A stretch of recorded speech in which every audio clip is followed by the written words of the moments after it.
টি-20 বিশ্বকাপের সবশেষ যে ম্যাচটা হয়েছে মানে ফাইনাল ম্যাচ ভারত এবং নিউজিল্যান্ডের, সেই ম্যাচে নিউজিল্যান্ডের যে 11 জন খেলেছেন মানে মাঠে ছিলেন, সেই 11 জনের একজনও এই ম্যাচে থাকছে না। মানে এই মাঠে যে প্রথম টি-20 হবে বাংলাদেশ নিউজিল্যান্ডের, সেখানে ওই একাদশের একজনও নেই। তার মানে আমরা বলতে পারি যে নিউজিল্যান্ড এই সিরিজটা কীভাবে নিয়েছে, কতটা গুরুত্ব দিয়েছে। আপনি এটাও বলতে পারেন যে একেবারে গুরুত্ব দেয়নি, একেবারে একটা নিয়ম পালন করতে হবে সেই কাজটা তারা করেছে। আবার বলতে পারেন যে না, এটা ওদের সামনের বিশ্বকাপের পরিকল্পনা, সামনে যে বিশ্বকাপটা আছে সেজন্য যদি এইরকম একটা সিরিজ থেকে এক বা দুইজনকে পাওয়া যায় অথবা কাউকে খেলার সুযোগ করে দিয়ে যায়, সেটাই বড় বিষয়। তবে এটা বাংলাদেশের জন্য একটা স্বস্তির হতে পারে যে বাংলাদেশ দল একটা দ্বিতীয় বা তৃতীয় সারির দল পেয়েছে। আবার কষ্টেরও হতে পারে, কারণ বাংলাদেশ দল তো বড় দলের বিপক্ষে খেলতে পারে না।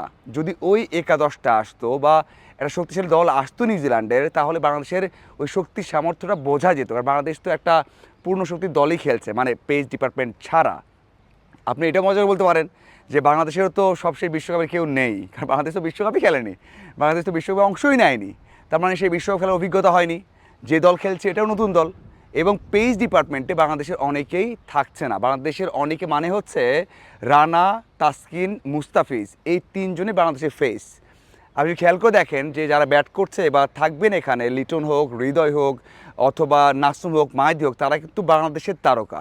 বাংলাদেশের প্রেক্ষাপটে আমরা বলতে বড় তারকা, কিন্তু ইন্টারন্যাশনাল যেই তারকা বলা হয় সেখানে আপনি বলতে পারেন যে মুস্তাফিজ, তাসকিন এবং রানা, তাদেরকে নিয়ে সারা বিশ্বেই কিন্তু আলোচনা হয়। তো সেই দিক থেকে বাংলাদেশ দলও একটা দ্বিতীয় সারির দল মনে হচ্ছে, কিন্তু দ্বিতীয় সারির দল না। আপনি যদি একাদশটা সাজিয়ে ফেলেন, মানে একাদশটা দেখেন, তাহলে আপনি নিশ্চিত হবেন যে না, বাংলাদেশ প্রথম সারির দলই আছে। কারণ ওই যে তিনজন নেই, সেখানে হয়তো দুজন থাকতো। সেই দুজন না থাকতে যে দুজন আসবে, সেখানে সাকিব হোক, শরীফুল হোক, সাইফুদ্দিন হোক, তারাও তো গত কয়েক বছরের 5, 7, 8 বছর ধরে খেলছেন। তার মানে পেস ডিপার্টমেন্টের তিনটা বড় ফেস নেই, স্পটলাইটে যারা থাকেন তারা নেই। এই জন্য মনে হতে পারে যে এটা একটা দ্বিতীয় সারির দল বাংলাদেশে, কিন্তু তেমনটা নয়। এখন আসা যাক যে এমন একটা সিরিজে বাংলাদেশ দল কেমন হতে পারে, একাদশটা কেমন হতে পারে। দুইটা জায়গাতে কনফিউশন আছে, এছাড়া কোনো কনফিউশন নেই। যদি আমরা স্কোয়াডটা দেখি, সেখানে 6 জন নিশ্চিত, 6 জন ব্যাটার নিশ্চিত। এখানে কোনো ধরনের অপশন নেই আপনি চেঞ্জ করবেন। তামিম, সাইফ, লিটন, হৃদয়, এরপর আসবে ইমন, ইমন আগে আসবে, এরপর হৃদয়, এরপর একজন ব্যাটার যিনি কিনা খুব ভালো হিট করবেন, সেটা সোহান অথবা শামীম। সেখানে আমরা সবাই জানি যে এখনকার পারফরম্যান্স, প্রেক্ষাপট সব কিছু মিলিয়ে শামীমকেই খেলানো হবে। তার মানে এই 6 ব্যাটার, তামিম, সাইফ, লিটন, ইমন, হৃদয় এবং সেখানে হচ্ছে শামীম, এখানে কোনো চেঞ্জ হবে না। এই থাকবে। যদি এই যে গরম, ওয়েদার খারাপ, সব কিছু মিলে কেউ ইনজুর্ড হন, খারাপ ফিল করেন, জ্বর আসে, তাহলে চেঞ্জ হতে পারে, সেখানে সোহান ঢুকতে পারেন।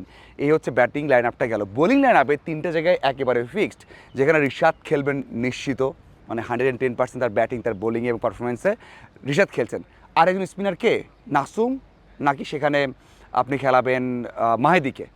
আমরা নিশ্চিতভাবেই জানি যে মাহাদিকে খেলানোর সম্ভাবনা বেশি, তার বোলিংয়ের ডেপথ, তার ম্যাচ চেঞ্জ করার ক্ষমতা অনেক ভালো। এবং সবচেয়ে বড় বিষয় হচ্ছে যে এখানে ব্যাটিং ফ্রেন্ডলি উইকেটে বেশিরভাগ ক্ষেত্রে আমরা জানি যে হয়তোবা ওই রকম স্পিনার, মানে নাসুম যদি মিরপুরে হতো তাহলে নিশ্চিতভাবে আমরা হয়তোবা দেখতাম যে নাসুম খেলছেন, কিন্তু আমার মনে হয় এখানে মাহাদি খেলবেন। এরপর আসা যায় পেসার, পেস ডিপার্টমেন্টে শরীফুল, মুস্তাফিজের রিপ্লেস, রানার রিপ্লেস, এক্সপিরিয়েন্স একজনকে লাগবে, সেটা সাকিব।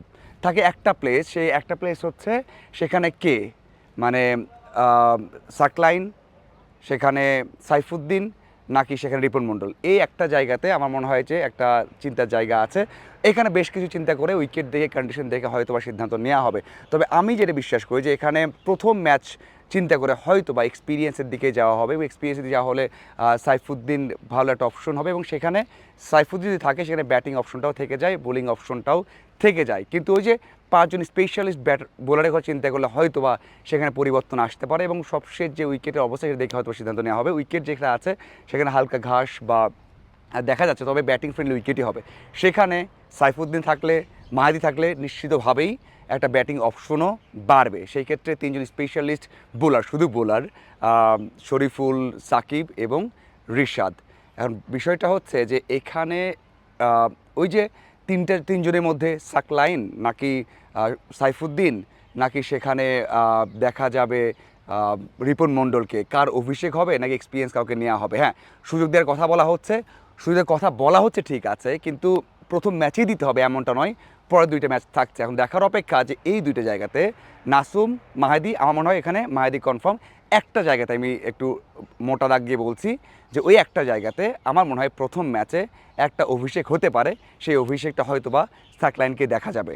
কারণ রিপন মণ্ডল তার শুধু বোলিং অপশন চিন্তা করলে ঠিক আছে, ব্যাটিং অপশন চিন্তা করলে সেখানে সাইফুদ্দিন এবং চলে আসে সাকলাইন, এবং সাকলাইনকে দেখতে হবে, সুযোগ দিতে হবে, সেই ভাবনা থেকে আমার মনে হয় যে সাকলাইনকে আমরা প্রথম ম্যাচে দেখতে পারি। যদিও এই একটা জায়গায় আমি কনফিডেন্টটা রেখে দিচ্ছি। আপনার কি মনে হয় একটা জায়গাতে?